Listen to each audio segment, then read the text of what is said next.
Greetings, my name is Stephan Haggard. I direct the Korea Pacific program at the School of Global Policy and Strategy at the University of California, San Diego. Thanks for joining us in this Korea Pacific program webinar on the Korean election. I'm just going to give people a minute to get into the room in case they're signing on late, and then we'll get started with Erik Mobrand, who's joining us this evening. Just give us 30 seconds to a minute. Well, thanks all. Again, if you're just joining, my name is Stephan Haggard. I direct the Korea Pacific program at the School of Global Policy and Strategy at UCSD. Tonight, we're really pleased to have Erik Mobrand from RAND join us to talk about the elections. I was telling Erik that I was having an ongoing betting game with one of my students who was showing the polls, and I was warning him that the election was going to be closer than he thought. And that proved true, but my prediction on it did not. So we'll have ample time to talk about that, I'm sure. But let me introduce our guest tonight. Erik Mobrand is the Korea Policy Chair at RAND. He's the author of a book which I have on my shelf now, but I have not yet read, called Top-Down Democracy in South Korea, published by the University of Washington Press. And for those of you who don't know the University of Washington Press, it has a very strong Korea list. And so I'm really looking forward to diving into that book. Erik got his Ph.D. at Princeton University, served as an assistant professor in the Department of Political Science at the National University of Singapore before joining RAND. He also taught at Seoul National University in the Graduate School of International Studies, which is well known to many of you. And the format tonight is our typical format, which is if you have a question, put it in the Q&A. And given that we're a fairly small group, I think I can just call on people to unmute and ask their questions. But if you have a clarification question in the course of Erik's presentation, I'll monitor that and see if it's appropriate to interrupt. But Erik, why don't we give you the floor for 30, 35 minutes, and then we'll have a discussion. Thanks very much, Prof. Haggard, for that introduction. And it's really an honor to be here to speak with this audience about what's happening in Korea these days. I am going to talk about three things here. First, I'm going to give a sort of preface on how I think we should look at Korea's politics. Second, I'm going to try to situate the election in relation to the major struggles happening in Korean society. That's going to be the bulk of my presentation. And third and finally, I will give some suggestions on what we should look for in the coming months and years in the next administration. I'm going to try to challenge some of the conventional wisdom here and offer a perspective that you don't see much in the commentary. So I'm deliberately trying to tell a story, trying to be a little bit provocative, and I hope there are some specific points that we can follow up on in our discussion later on. My main theme here is this. This election is part of a historic struggle over Korea's democracy. And we'll see a little bit more what that means as I speak here. So let me begin with the preface that I promised. How should we be looking at this election? Well, I'm not going to offer much technical analysis here. Maybe we can talk about that in the Q&A. There's also other commentaries that you can go to for that sort of analysis. Instead, I'm going to try to offer something different. Again, a narrative here. One reason to do this is that I find that so much of what is written in English about Korea, both in the press and academically, is based on a very narrow view of Korea. And it doesn't really resemble the Korea I know from studying it and from living there over much of the last 6 years and studying it for many years before that. My comments will be based on points that I think are common sense, actually, for many people, ordinary people living in Korea. And by people, I mean people I encounter in my housing estate, people who take their kids to the park when I take mine, people who ride the train or bus on the way to work. The perspective I'm offering is my own, but it's based on these observations and engagement with Korean society over the past several years. And I think we need to hear more of this if we're really going to understand something about this society. I'm also going to add here, for the benefit of students that we have with us today, that I think the points I'm raising here indicate the extent to which regional studies is important. We need more people who are trying to understand other parts of the world, such as Korea, and can convey their stories to American and other audiences. Despite globalization, that real bridge building work, I think, remains elusive. Too often, those people who are talking about another place distort it when they're bringing it to their audience. They play to the biases and stories that that audience understands. What we need is empathy, and I think that's a tougher thing. Related to this, I also want to warn against reading Korea's election through an American lens. I think there's too often a tendency when looking at elections overseas to see more familiar politics through it. Foreign journalists tend to report on elections this way. They look for patterns and characters that are familiar to the ones that are closer to home. But this can be misleading more than anything else. I want to warn against using labels like left and right in discussing Korea's politics. Those terms don't take on the same meaning in that context because the issues are simply so different. Reports that use that language tend to leave us with a false sense of clarity. The analysis I'm going to give you here is not dispassionate, but neither should it be. We're talking about politics after all, and that deserves a mode of analysis that privileges the study of power. Politics, like revolution, is not a dinner party, even though Mao Zedong said so. So I want us to shift our thinking about this election as just another election. And this brings me to the second theme of where we should begin our analysis. We need to look at Korean politics on its own terms. We should study this election in relation to the struggles that are ongoing in Korea over the past several years. So I want to talk about what those struggles are, and then we will get back to the election. South Korea has been engaged, and this is the second part of my presentation, by the way. South Korea has been engaged for a number of years in a project of deepening democracy. It's a project of reforming the state from its authoritarian roots, of making government more responsive to the pluralism that is recognized in society now, and figuring out how to build a just society. Korea is already a democracy. Korea is already a democracy. Multi-party elections are buttressed by freedoms, and there is clearly turnover in office. But it's a democracy that exists among power configurations created in earlier, profoundly anti-democratic times, and those configurations linger. We have a state that was created for purposes of counter-revolution and national security. Those purposes were then deployed for industrializing the country. Democratic South Korea, then, has a state that excels in certain areas but struggles in others. It can undertake mind-bogglingly large infrastructure projects. Go to the island of Songdo or to the the seawall at Gunsan to see these. The Korean state can oversee a massive military. It can conduct intelligence work. It can succeed in gaining people's trust for addressing a public health crisis like COVID. But in other areas, the state can struggle. It's not an instrument for redistributing wealth or for reining in environmental problems that result from industrialization or those infrastructure projects, or for dealing with the vulnerability of some in society. Those are capacities that need to be built. So the democratic project of Korea for the past several years involves not just having a certain administration in power, but reshaping the state, limiting the capacity of those authoritarian holdovers while building capacity in new areas. And these are extremely difficult tasks. Now, a pivotal moment in the project to deepen democracy came in 2016-17. Revelations of wrongdoing by then President Park Geun-hye led to a series of peaceful demonstrations that were known as the Candlelight Movement. This movement put collective political energy behind this project of de-authoritarianizing Korean society and the state, and making politics more responsive to the needs of society as it exists today. I'd like to take us back to 2016 for a moment here. Consider the global landscape then. Duterte had won power in the Philippines and was taking extra legal action against alleged drug dealers. The United Kingdom had a Brexit vote that had a surprising result. And I think there was some election in the United States that year too. It was a moment of negativity globally about democratic politics. Hate was mobilizing people. Words like populism were thrown about as if any popular engagement of democratic politics were a bad thing. And then there was Korea. I was in Seoul during the Candlelight Movement, and a crisis there led to incredibly positive expressions of democratic citizenship.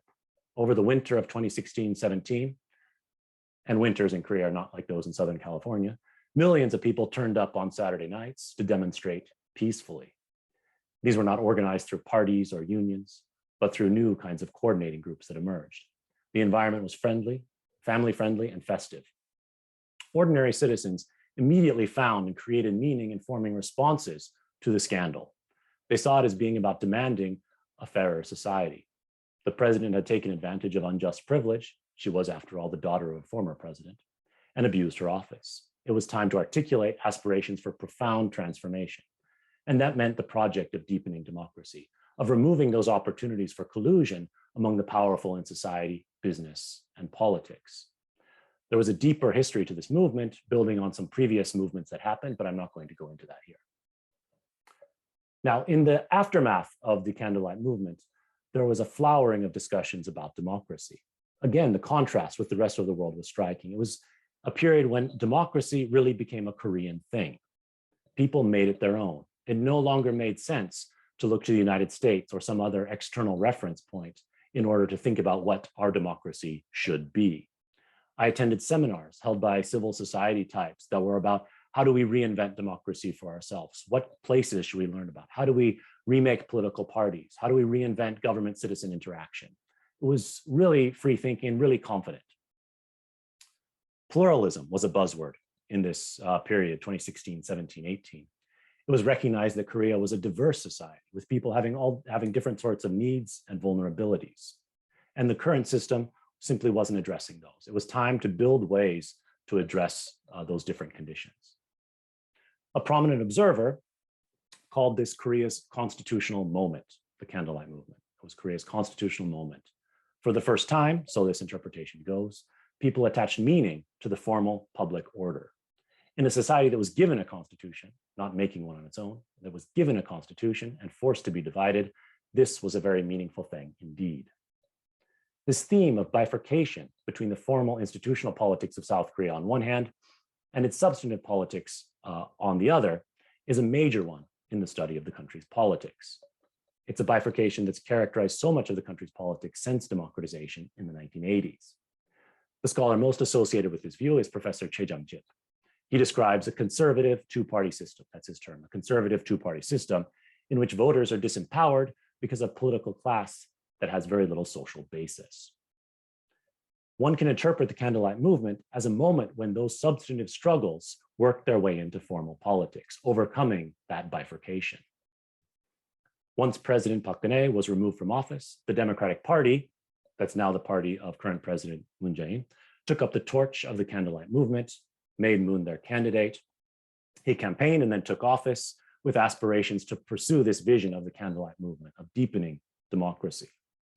This was followed up with multiple efforts in a variety of areas: reform of the Constitution, electoral, which did not happen, electoral reform, which did happen, changes to the number of legal working hours, trying to address gender issues, and so on.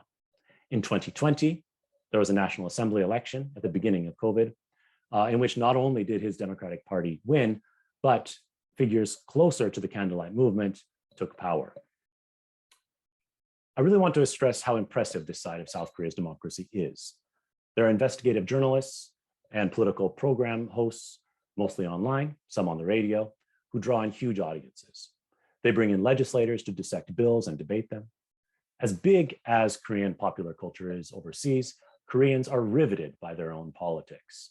The level of mass engagement is simply phenomenal. It's overwhelmingly positive, patriotic, and liberal. All right, I haven't talked about the election yet. We're getting there, okay? I promise we're getting there. There's one more thing, though, we need to understand, and that's this. There was a backlash to the Candlelight Movement.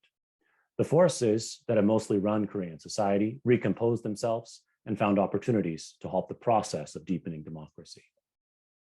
In 2017, the party now known as the People's Power Party, the PPP, was in tatters. Park Geun-hye had an approval rating of 4% at one point. I cannot overstress the historic nature of that moment. The scandal not only brought her down, it crushed the narrative of her father, Park Chung-hee. It made it impossible publicly to both celebrate Korea's democracy and laud her father as the country's modernizer. Her party split. A few wanted to stay loyal to Park Geun-hye. Others looked for other paths. One option was to embrace a more neoliberal free market ideology and to build a constituency around that. It seemed plausible that the whole party landscape might change at that moment. Since the PPP, or whatever party it was called then, that identity no longer made sense, politicians would have to find a new basis for competing. Maybe a new cleavage would emerge. But something else happened. The old forces reconvened. And the major elements in this configuration include parts of the bureaucracy, the PPP legislators, parts of big business, the major media groups, and certain churches. And they resist further deepening of democracy in the country. The key moment for them came in the autumn of 2019. The Moon administration at the time was moving forward with one of its initiatives to rein in elite corruption. That was to undertake a reform of the prosecutor's office. The reasoning was that prosecutors had used their discretion to allow selective collusion between business, state, and politics. In the Park Geun-hye case, the thinking was that prosecutors must have known about wrongdoing, but decided not to proceed. There are also deeper issues here. The prosecutor's office stands as a legacy of the authoritarian period. It was created in the Park period and became a tool for ordering and unleashing terror on society. It provided a legal means of coercion in that period. And prosecutors show up a lot in Korean films too, so you can see them portrayed in those ways there. I would recommend the portrayal in the film 1987. I find it a little bit more nuanced, and you can see it set against other of the coercive agencies in 1980s Korea. Now, the prosecutor's office is an organ that has not undergone systematic reform in the democratic era. It's amassed a long list of powers, including both the powers to initiate investigations and to carry them out. In the context of a post-authoritarian society, that has made the prosecutor's office a major agenda setter. It can create scandals, or it can withhold information so that wrongdoing is not investigated. In August of 2019, President Moon appointed a criminal law specialist named Jo-guk to head the Justice Ministry and initiate reforms of the prosecutorial authority. At this moment, the prosecutor's office, together with PPP legislators, started a backlash. Legislators refused to attend a screening hearing for Jo, who ended up holding his own press conference over 9 hours in order to make himself available for media questions. The prosecutorial service launched an investigation into Jo and his family. He and his wife were accused of using their privileges as university professors to unfairly help their children. Prosecutors invaded Jo's home, repeatedly questioned members of his family, and eventually detained his wife. The issue galvanized society. Demonstrators turned up on the street. As in the Candlelight Movement rallies of 3 years before, mass peaceful demonstrations happened every Saturday evening that autumn. They called for the protection of Jo. I attended 4 of these rallies in a couple of different locations. And it's quite a thing, I must say, to stand in groups of tens of thousands of people with everyone chanting prosecutorial reform. It doesn't quite roll off the tongue in English, but Koreans can turn it into a lyric in folk songs. People understood what was meant by this. They understood that it had to do with justice. They understood it had to do with democracy. It was emotional. People were laughing. They were crying. Jo, the justice minister, had to resign after 6 weeks. His wife remains in prison, and his kids have had their lives turned upside down. Reforms to the prosecutor's office eventually did happen, though they were a bit watered down, and they were not very radical to begin with. But let's be clear about what happened in this episode. This was something like a mutiny. It was an attempt to subvert accountable power. And it was done in the most cynical way. It obstructed a mission to make society fairer by accusing an individual of being unfair. The face of this obstruction was the prosecutor general. He got himself in front of the cameras and was the most prominent figure in those tumultuous months. In essence, he rebelled against the mission of the Candlelight Movement and the Moon administration. And the old forces that have run Korean society rallied around him. The name of that prosecutor general was, of course, Yoon Seok-youl, and he's now president-elect of South Korea. So I've now traced the basic contour of the recent presidential election. It was about continuing the mission of the Candlelight Movement and of deepening democracy versus obstructing it. I'd like to now fill in the picture a little bit more.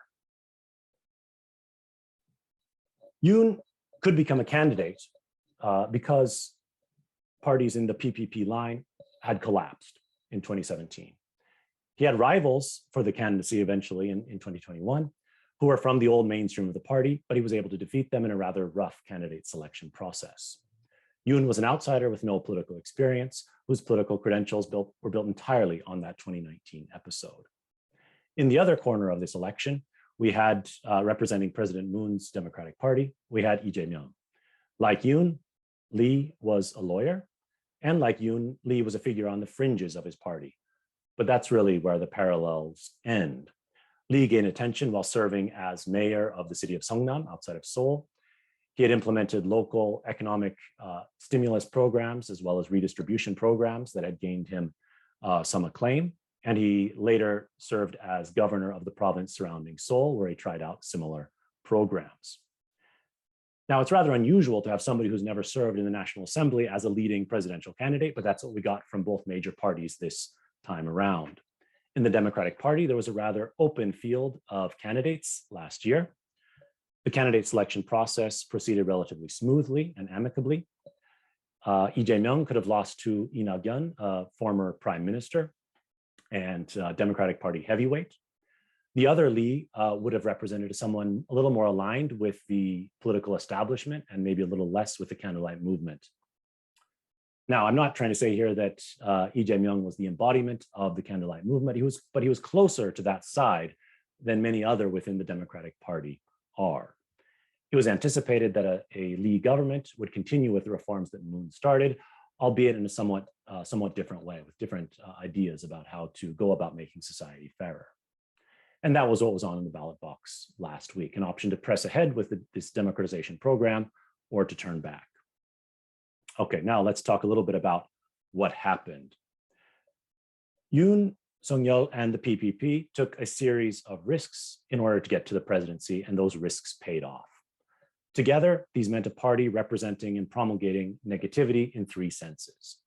The first sense is the usual negativity that comes from that side of Korea's politics, and that has to do with labeling opponents as threats to the country. This is a time-tested tactic in South Korea. The second sense in which it was about negativity was the rejection of the deepening of democracy. This was a reactive program from the beginning. The third sense was the courting of the far right. And this last factor is one that has gained speed really in the last 18 months or so. And I want to say a little bit more about that here. The Candlelight Movement was led by young people. There were even children out on the streets holding demonstrations on their own. These were youths who were trying to figure out how society can be made just. The old formula was that if you study hard, you can surpass the lifestyle of your parents. That formula has justified a lot of struggle and suffering. Kids are constantly being shuttled from one private tuition center to the next and being told that if they work hard, things will get much better. That formula has cracked. More and more people are finding they cannot achieve what their parents have, let alone go beyond them. Youth unemployment has gone up to around 9%. People struggle to find homes they can buy, to find partners. I'd like to stress that it's not really the level of inequality in itself or the cost of living in itself that is the issue here. What is the key is the interpretation or imagination of it. This has happened in a place where there was a formula that linked work, education, and parenting to certain outcomes. That has broken, and people know it. And that, I think, is the really key thing here. Much of the frustration over these issues has been expressed in a positive way of the Candlelight Movement, about trying to make things better, make our society better for the future. But there have been fringes that built up other sorts of imaginations. Far-right groups, mostly of young men, started espousing anti-feminist ideologies. They complained that the benefits of compulsory military service were dwindling. They saw the government as giving unnecessary support and protection to women who can now outcompete them in the job market. 2 years ago, these groups were very much on the fringes, on the margins of Korean society. Then the PPP began to embrace them. It was a risky move because the ideas of these groups are really incompatible with what is publicly proper in Korea. Last summer, the PPP selected a man in his 30s to be the party leader. This man is a spokesperson for the anti-feminist movement. Putting him in this position created a platform for hitherto marginal groups to gain more attention. Since then, Yoon and the PPP have blasted ahead with this courting of the far right. It took their views and turned them mainstream. In a matter of months, the PPP and the media started portraying feminism as a bad thing. Now, even though Korea has major problems with gender equality, feminism has not been regarded as a bad thing. Yoon, the PPP, and the media turned it that way. The result here was that Yoon and the PPP could cobble together an alliance of older voters and young people, mostly men, on the basis of these three types of negativity, or hate, simply put. Now, the election came down to the slimmest of margins. It could have gone either way. 2 weeks before the election, a third candidate quit the race and announced his support for Yoon. That was one important factor. Meanwhile, another progressive candidate, Shim Sung-jung, stayed in the contest and took a vote share larger than Yoon's margin of victory. What's remarkable, I think, is that Yoon had any chance at all. President Moon has the highest approval rating of any president nearing the end of his term. One would think that that would translate into support for a candidate from his party. Yoon and the PPP dug in with a cynical approach. To the delight of the media, they created scandal around Lee Jae-myung. This was the precise strategy that they'd used against former Justice Minister Jo Guk. The media seized on trumped up allegations of wrongdoing in connection with a land deal. These allegations circulated through the media. Lee happily answered all the questions. He came out repeatedly and was confident and spoke reasonably. The people who investigated, including independent journalists, could find nothing done wrong. And yet that wasn't really the point. The beauty of the politics of scandal is that the accusation is the only thing that matters. It creates a kind of equality. The strategy here is to say, well, the other side is not an angel, therefore they're the same as the devil. This could occur, I think, in part because of the very low editorial standards in the Korean press and broadcast media. Those standards allow allegations to be printed without investigation. In a context where something like an era of McCarthyism never really ended, those allegations have consequences. Because of this power, the power the media has, the media is a major actor in the country's politics. And they've just helped Yoon to the presidency, mainstreaming extreme views in the process. All right, now I've come to the third and final part of my remarks here. What can we expect next? I'd like to say something first about what we might expect domestically, and then something about what we might expect in terms of foreign policy or relations with the US. And this will be relatively brief. In terms of what we might see within South Korea, I'm going to mention only one thing.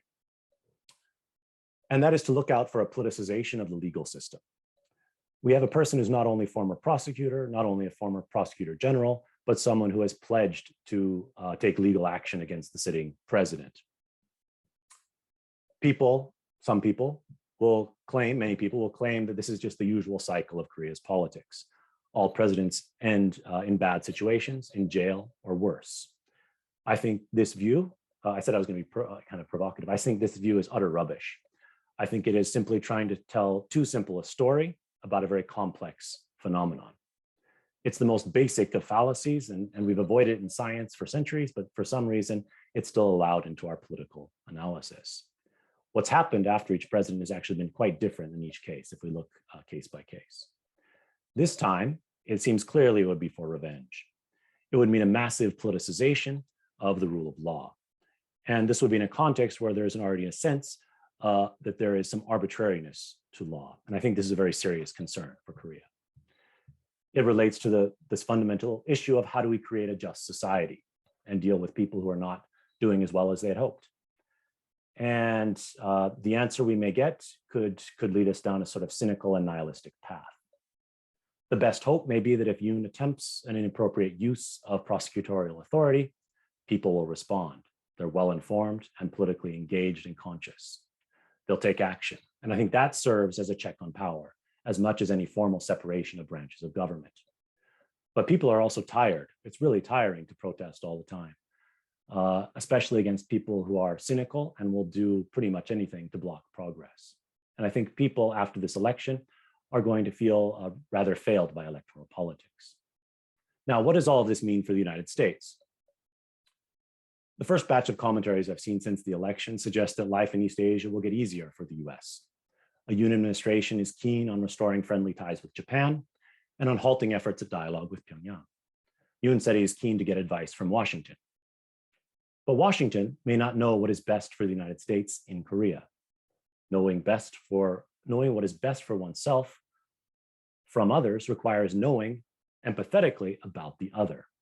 The deepening of democracy in South Korea bodes well for US-South Korea relations.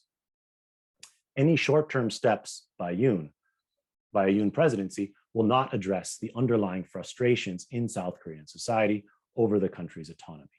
It can only paper over these. Moon has been an excellent ally, I think, for the United States. But there's deep-seated frustration in Korea, not with the United States per se, but with particular uses of American power, just as Americans sometimes have frustrations over American uses of power. Many remain frustrated by historic US support for dictators of the past. When ghosts of these dictators of the past can be put to rest, that frustration eases. Korea never had a transitional justice process. Those who hurt their compatriots will never be punished. In the last few years, some who have suffered have been reprieved. This is a story that has gotten very little media attention, but it's been going on.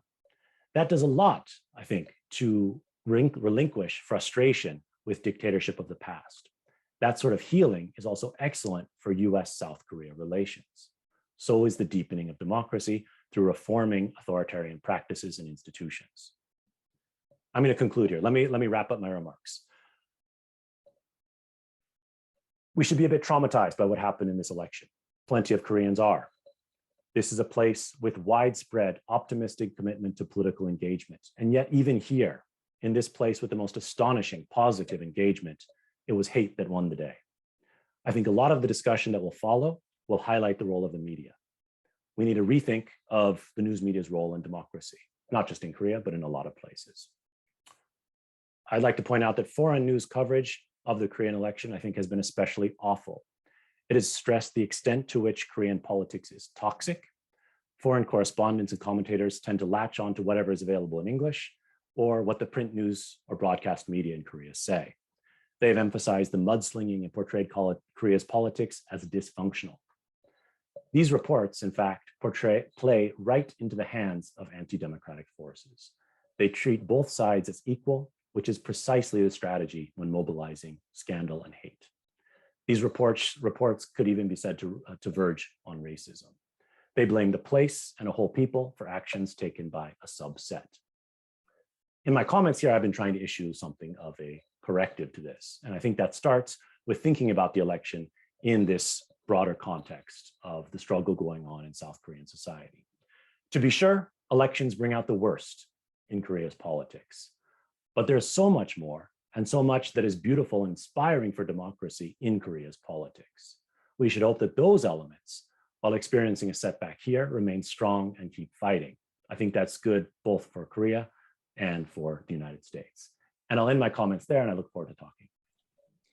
Erik, that was really terrific. It was unexpected in the sense that it's a very interesting narrative that we obviously don't hear, and I'm sympathetic with important parts of it, as you'll see in a second.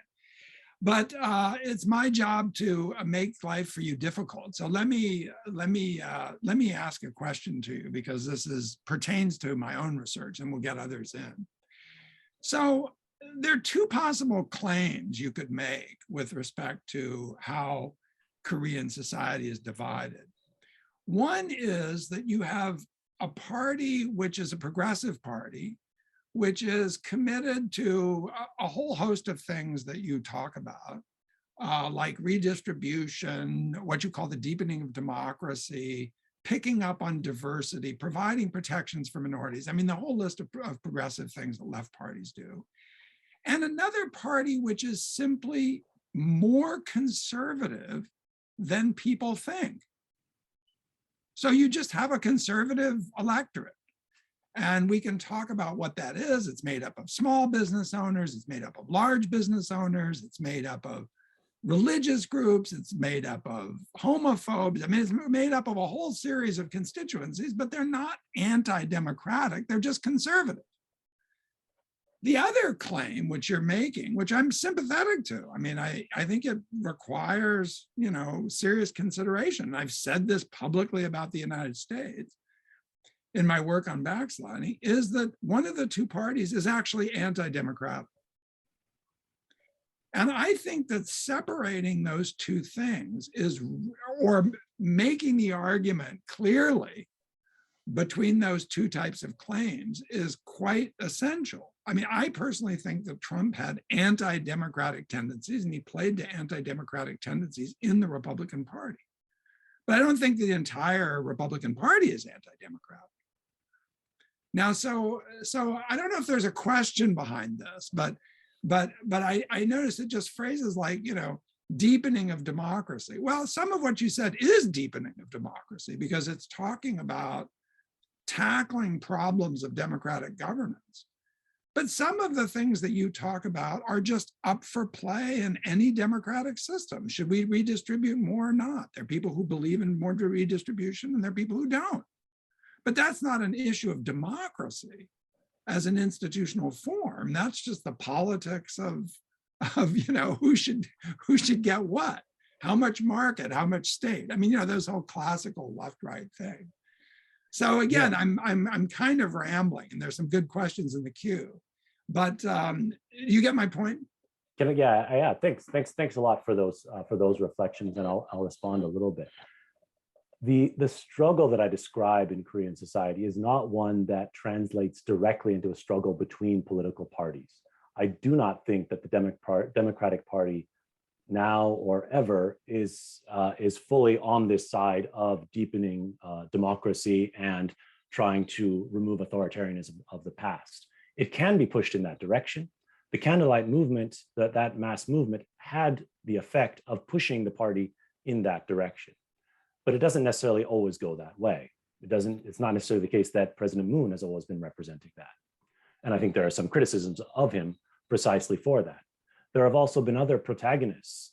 The Justice Party was a crucial sort of rival, sort of ally to the Democratic Party several years ago, helping to push the public discussion in a more progressive direction.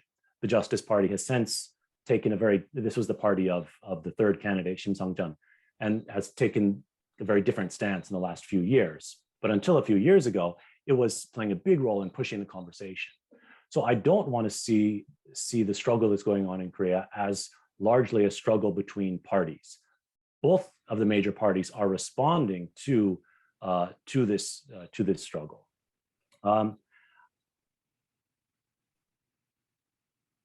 So I think, that's a major point of clarification on where the Democratic Party stands. And there are questions about where the Democratic Party goes from here as well. Is the result of this election going to push it away from the reform program and back toward its more kind of conservative side?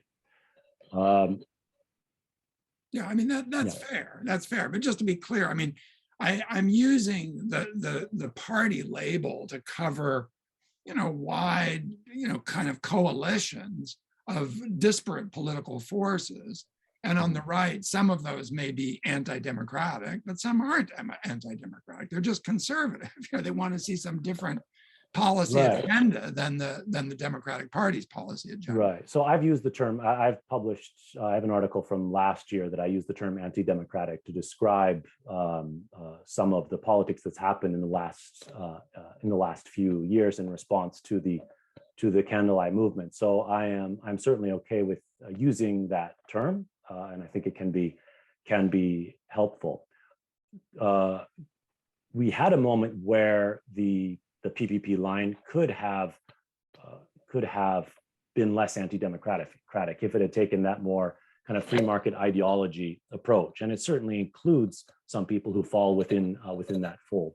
Part of what makes, and again, I try not to use terms like right and conservative, but part of what makes that side of politics a little bit scary from a democratic perspective is that it can come with threats if one really appreciates some of the power disparities here. So for example, you can get a sense from my comments that I'm kind of a guy who likes peace on the peninsula and thinks dialogue with North Korea could be a way forward for the best interests of South Korean, North Korean, and American security, right? A lot of what happens with those who are critical of that viewpoint, who hold another policy view that, we cannot trust North Korea, we should not have dialogue. What happens next often is that taking that position leads to labeling opponents as being enemies of the state. And in the context of this place, that is a bit frightening. Absolutely. On redistribution, I think it goes a little bit beyond simply policy preference, because those who do not want to redistribute, things are a little bit easy for them. If I want to build infrastructure, right, and I become president, I've got a state at my disposal for doing that, right? But if I want to redistribute, I do not have a state at my disposal for doing that. And I think that makes the task of a more progressive president versus a so-called conservative one a little bit different. Great. Well, listen, I don't want to monopolize, but you and I have to have a beer at some point and definitely sit down and work through this, because as I said, I have a strong interest in this issue of backsliding. And I'll just make one last observation. Notice that politicians on the right have talked about how the Moon administration saw an erosion of democracy, when if you look at standard indicators, most of those erosions took place under presidents on the right, not on presidents on the left. Anyway, let me call on Ann Edwardson. Ann, do you want to just unmute, or would you like me to read your question?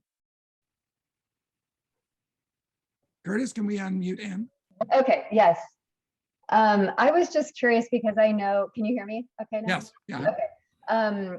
I apologize. I joined late, so I hope you didn't already cover this, but I know that Christian culture is very significant in Korea as it is in this country, and I'm just unfamiliar how much it influences politics. So I was curious, based on the candidate who won, if that played a big role, especially considering, if we're going to use the word conservative and patriarchal, for that candidate. Well, thanks for that question. This is one of the fascinating topics, religion and politics in Korea. We need to study it more. It's really hard to study. You need people with good insider understanding, but also the kind of distance that allows them to see the power dynamics at work.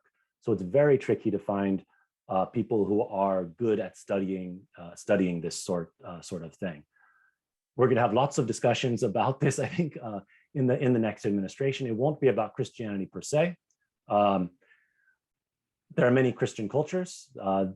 At some point, 5 of the 10 largest congregations in the world were in Korea. If you go to the National Assembly, you can go across the street and find one of them. That's not an accident, I think. The new president has a kind of different religious affiliation. We're going to be hearing more about animism and fortune tellers. So there's a lot to unpack there in terms of the relationship between religion and politics in Korea in the next administration. Erik, can you just answer one question though? I mean, just in terms of sort of the data, data on this. So how do people who identify strongly as Christians vote? So I'm not going to answer that. I think it's dangerous to put it that way. A couple of reasons. One is Korea is a religiously syncretic place. When we think about Korean culture and society, we often talk about homogeneity, and I think too often Korea presents itself as being homogeneous, but it's a terribly diverse place across a wide range of dimensions, but it gets covered up by a story of one ethnicity.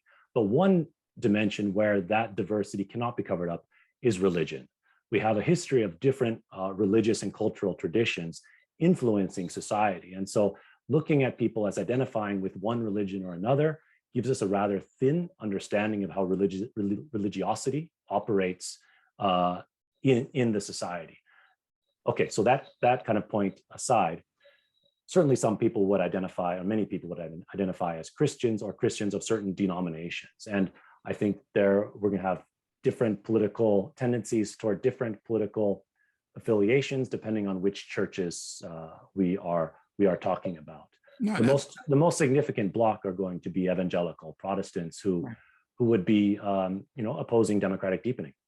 Yeah, no, and of course, I mean, everything you said makes perfect sense. And there's a long history of Christian groups on the left standing up for democracy going back to the 80s and before, actually. So, I mean, point well taken.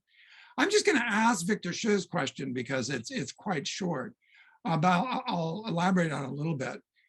So what is the large business, what position, if any, is the large business sector taking on these issues?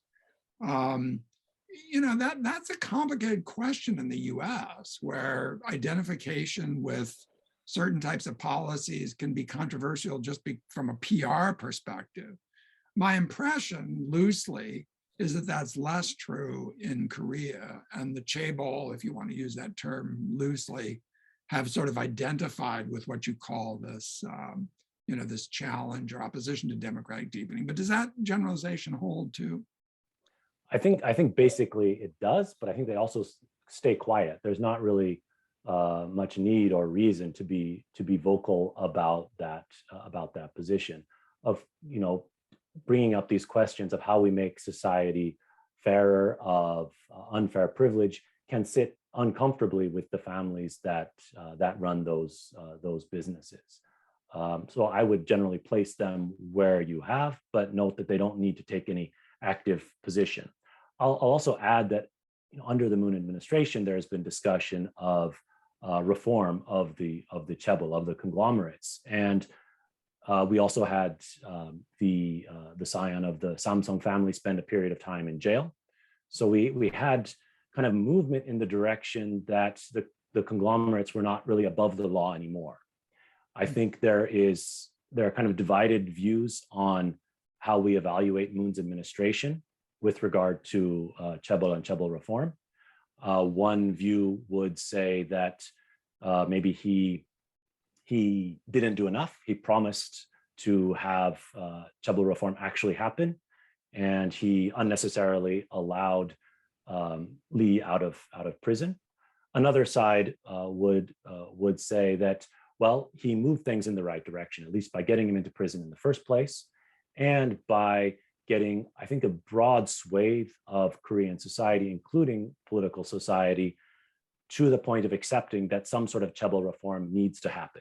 They didn't quite get there, but I think it's been accepted that needs to happen, and it's not a radical view. It's often espoused by those who are saying, actually, chaebol are going to work better if we break them up a little bit and change how they are run, and they can work better for Korean society. Now, corporate governance reform, would be something which is sort of appeals to people like Munsub, I'm sure, even if the full panoply of policies might not. Luis Claro has a question, then I'll come back to the panel and see Munsub and Darcy and everyone, if you have questions. I'll just read Luis Claro's question, and it's of great interest to me. How do you see a Yoon administration handling ROK-DPRK relations? As he has said, he wants to pursue a tougher stance. Will this impact the relationship the Moon administration has made, including end of war declaration? How do you see Kim Jong-un engaging Yoon, if at all? Yeah, great question, and really important stuff. My understanding is that under the current administration, the current administration played a big role behind the scenes in trying to get some dialogue going between Pyongyang and Washington. There has also been a very widespread effort during this administration to get small kinds of cooperation with North Korea going. Now, there have been a lot of barriers to succeeding with that.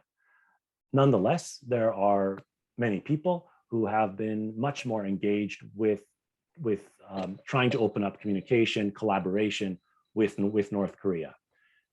That may not be an accomplishment in and of itself, but it could help set the basis for more cooperation in the future under the right circumstances, if sanctions are lifted and so on. I'm not sure what more Yoon is looking to do there, really. I think a lot of us are going to be wondering what exactly that will look like. Maybe I'll just, since we brought this issue up, maybe I'll just add a little bit about what we have seen happen with regard to inter-Korean relations in the last 18 months or 2 years of the Moon administration, because it has been really striking to me.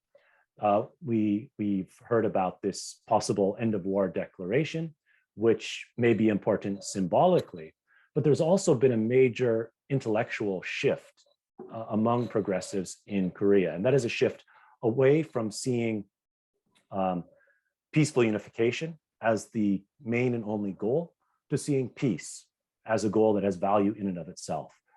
Since the 1980s, peaceful unification, bringing the country back together, has been the priority for restoring the autonomy of the Korean nation. But we've had, over the past 2 years or so, major public intellectuals kind of say that, look, what's realistic is that we can get to peace. Let's worry about unification and that stuff later on. but let's try to get to peace in the short or medium term. And I think that's a big change. I don't know where that's going to lead under the next administration, but it is an important change in the thinking in Korea. Yeah, I completely agree with that. I call it detente. Let's just get to that. Right? Yeah.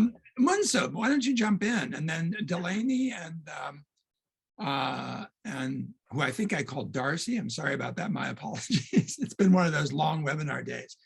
Delaney and Jeff, but let's get Munsub in first, and then Anthony and Jeff, I'll get you in. Okay, so yeah, Eric, terrific presentation. So, I mean, I totally agree with you that we cannot directly apply the US framework to understand what is really happening in Korea. So, I mean, so just going back to the before the election, I want to hear more from you about the several debates. And then after every debate, the poll results has fluctuated. I only watched the one debate because that debate was supposed to cover the economic issues. But what happened at the end is that they were basically doing those kind of I mean, both candidates were putting the negative frame to the opposite candidate. That's what happened, at least in the single debate I have watched it carefully. And at the same time, I found that both candidates were having surprisingly the economic policy. But I mean, I'm more interested in how you watch it, several debates, and then how that affected the outcome of the election. Yeah, thanks for that. I mean, I think a lot of what people saw was a marked difference in the way that the two individuals can carry themselves in public. And it was seen in those debates, but it was seen in how they engaged throughout the campaigns and in the pre-campaign period as well. And this is part of what kind of makes it difficult for many people to digest the result of this election, that we had one candidate who was articulate, even if somewhat rough and blunt at some times, but certainly wasn't afraid of engaging any of the issues. And then we had another candidate who spent at one point 2 minutes on camera not saying anything. The teleprompter broke, I think, when he was on stage, and he didn't know what to do, so he just stood there. So I think in the debates, people saw more of that as well. I think on the issue of negativity, I think there is some kind of reflecting maybe that the Democratic Party will need to go into. Yoon and the PPP went really hard on the negative stuff. And I think the Democratic Party was a little uncertain on how to respond. President Moon Jae-in's style is really not to engage that sort of thing. My best guess is that Lee Jae-myung, candidate Lee, and some other members of the Democratic Party thought that they need to hit back. And if this is going to be a negative game, then we need to also be a bit negative. And I think there'll probably be some assessment of the strategy that was pursued there. Yeah, that's great. Jeff Kim? Yeah, so I mean, as a voter who voted in this election this year, I thought this narrative was kind of biased in a way, because the very young population who voted for Moon during Moon's presidency actually voted against him during this election because of the inequalities and double standard that Moon administration did. So I was thinking, like, for example, Cho-guk's case was like very own case of inequality happening, because they were proclaiming justice on their own, but they were doing dirty side jobs. And before that, there was also a sexual scandal of the former Seoul mayor and former Busan mayor going on. And it gave like such a bad image to Democratic Party before. And most of the younger generation were disappointed. And in this administration particularly, they're increasing pensions and many things more, which will be later to be cost to our generation. So I was thinking, like, the narrative given today was kind of biased to one side in a way. Yeah, totally fair, totally fair. Erik, you want to take that up? Your question. Yeah, go ahead. Yeah. Yeah, thanks for that. I mean, I think there's as I mentioned earlier, I think there is kind of a a couple of different ways of evaluating the Moon administration. And one is overall, one is that the Moon government did as much as it could on all of these big issues and did not succeed in some of them. So for example, on housing prices in Seoul, which kind of cuts to the core of a lot of the grievances, people's, the price of housing went up phenomenally over a couple of years. And if you're a homeowner in that time, it was great. And if you're not, it's really not great at all. And I think one view is that the government tried to do something and did not succeed. Hopefully the next government will try something else. Another viewpoint is the one that you articulated, that the government needs to be held account for the failures in these areas, and therefore we need to throw the rascals out.